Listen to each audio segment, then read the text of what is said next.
यहोवा देवाने ख्रिस्ताला अतिश्रेष्ठ पद देऊन त्याला प्रमुख याजक केले आहे. इब्री लोकासपत्र अध्याय 2 ओवी 5 ते 18. कारण पुढे होणाऱ्या ज्या जगाविषयी आम्ही बोलत आहोत ते त्याने देवदूताच्या अधीन ठेवले नाही. तर मनुष्य काय आहे की तू त्याची आठवण ठेवतोस, किंवा मनुष्याचा मुलगा काय आहे की तू त्याची भेट घेतोस. तू त्याला देवदूतापेक्षा जराशे कमी केले आहे. तू त्याच्यावर गौरवाचा व सन्मानाचा मुकुट घातला आहे. आणि यहोवा देवाने आपल्या हाताच्या कामावर मनुष्याला नेमून ठेवले आहे. ज्या वेळेला आदामाला यहोवा देवाने मातीमधून निर्माण केले, जे त्याने जगामध्ये निर्माण केले होते त्यावरती माणसाला अधिकार दिला आहे. व यहोवा देवाने त्याने निर्माण केलेल्या सर्व पशुपक्षी, प्राणी आणि सैतानाला त्याच्या पायाखाली व त्याच्या अधीन ठेवले आहे. जगात निर्माण केलेली कुठचीही वस्तू मनुष्याच्या अधीन ठेवली नाही असे काही नाही. यहोवा देवाने राहू दिले नाही.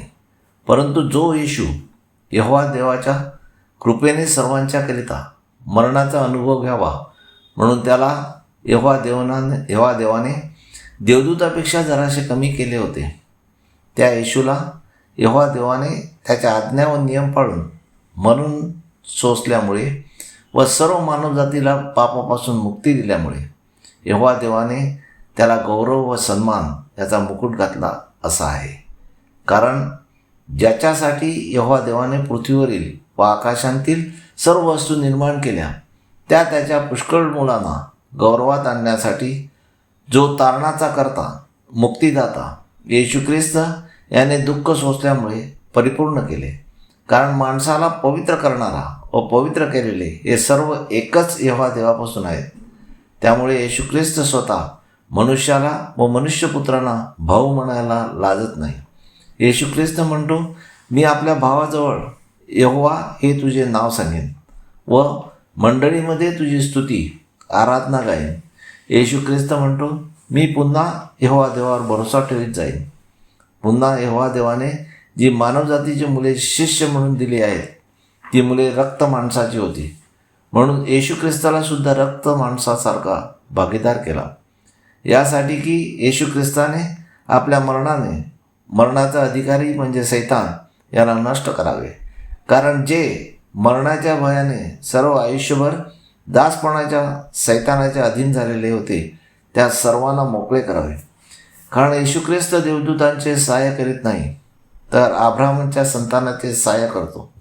म्हणून येशू ख्रिस्ताला सर्व मानवजातीच्या भावाप्रमाणे रक्तमांसाचे होणे हे अवश्य होते, की सर्व लोकांच्या पापाबद्दल प्रायश्चित करण्याकरता त्याने यहोवा देवाच्या संबंधीच्या गोष्टीविषयी दयाळू व विश्वासू प्रमुख याजक व्हावे, की त्यामुळे येशू ख्रिस्ताच्या मध्यस्थीने केलेली प्रार्थना यहोवा देवाने ऐकावी. म्हणून त्याला प्रमुख युगानुयुगाचा याजक केले. कारण याजक म्हणून त्याच्या मध्यस्थीने केलेली प्रार्थना यहोवा देव ऐकतो.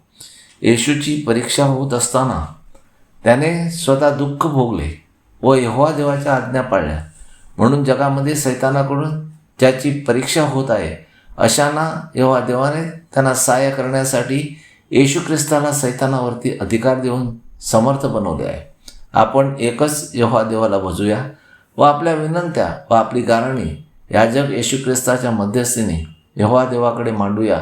म्हणजे आपल्या सर्व विनंत्या यहोवा देव मान्य करील. हालेलुया, आमेन. Praise God. हालेलुया. यहोवा देवाचा सेवक Anthony John Pereira builder. Praise God.